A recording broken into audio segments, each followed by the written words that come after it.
Ini gini loh, manajernya ini sama Resa sama keluarga ngomong, kalau Resa naik, gue bakal naik. Gitu.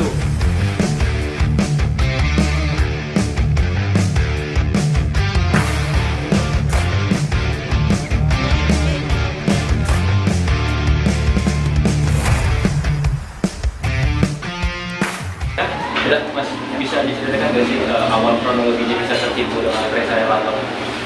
Jadi kronologinya ini sebenarnya 8 tahun yang lalu. 8 tahun yang lalu itu aku ada launching satu perusahaan waktu itu di daerah Cibubur.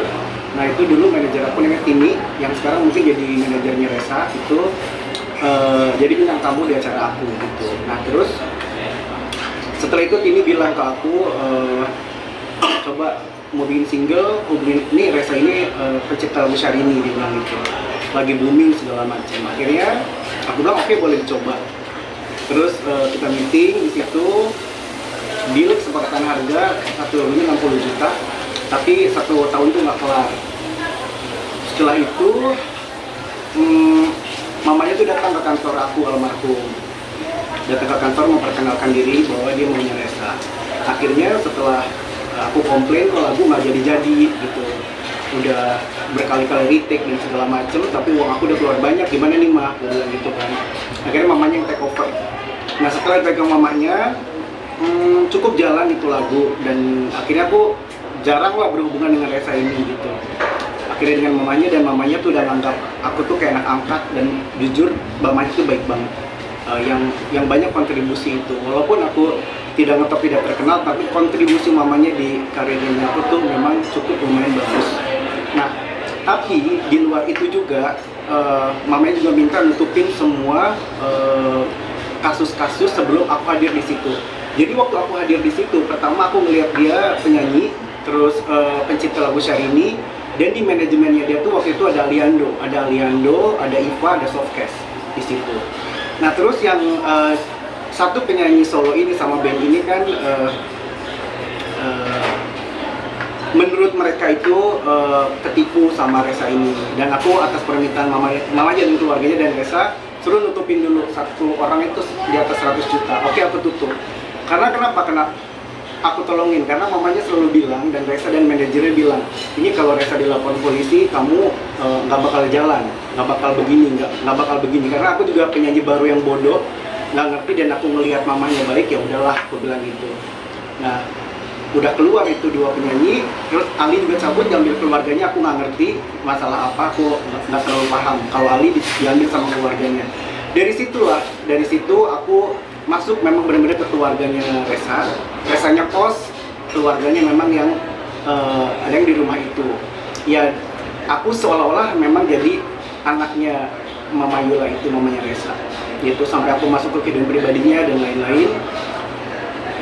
Dalam rentang itu tuh satu hal yang aku melihat mamahnya. Setiap Resa minjem, nipu, minta, itu pasti aku nggak enak sama mamanya. Aku bilang ke mamanya dan keluarga juga tahu, nih Resa minjem duit aku, Resa nipu aku, Resa minta ke aku selalu bilang. Tapi kata mamanya, udahlah, ini mamanya almarhum ya, aku nggak bakal mengungkit, aku mohon ampun, mohon maaf kalau aku harus membawa ini, karena selama ini aku hanya melihat mamanya gitu. Sampai mamanya meninggal pun aku nggak dikabarin, dan ya aku terpaksa harus ngomong gitu. Pertama aku ada beban moral yang mungkin aku menyakiti keluarganya mungkin, tapi ini juga buat kebaikan keluarganya, bahwa biar Resa berubah. Maksudnya gini, yang image-nya dia semua orang baik segala macam, tapi kan ternyata dia sebejat itu gitu di dalamnya. Terus aku mencegah korban-korban berikutnya calon penyanyi baru, karena rata-rata korbannya ini penyanyi baru yang memang aku ikut ambil di situ gitu. Aku ambil di situ yang ada satu penyanyi ditipu lagi, larinya ke aku lagi nagihnya. Aku suruh nalangin lagi beberapa kali sampai datang ke kantor, sampai segala macem gitu. Gitu aja sih sebenarnya, berawal dari semua ini modusnya sama, beli lagu terus ditipu, cuma itu aja sih. Berarti sebelum Mas Kiki masuk ini memang sudah ada korban-korban? Oh udah, tapi aku nggak tahu. Pas aku masuk ke manajemennya baru nih si penyanyi ini pada ngomong. Gitu, dan aku melihat sendiri dia diuber-uber, dilaporin pakai debt collector segala macem gitu. Jadi aku sekali lagi aku melihat mamanya, karena aku melihat nih mamanya mulia banget, pengen naikin nama Resa lagi, menjaga namanya Resa ini gitu loh. Jadi kalau cerita di podcast, kalau dia cerita saya melihat infotainment yang saya kemarin wawancara tadi pagi, terus dia mengeles gini, ya kalau memang itu bener saya makan duit orang banyak, mungkin saya udah bikin single. Dia bilang gitu.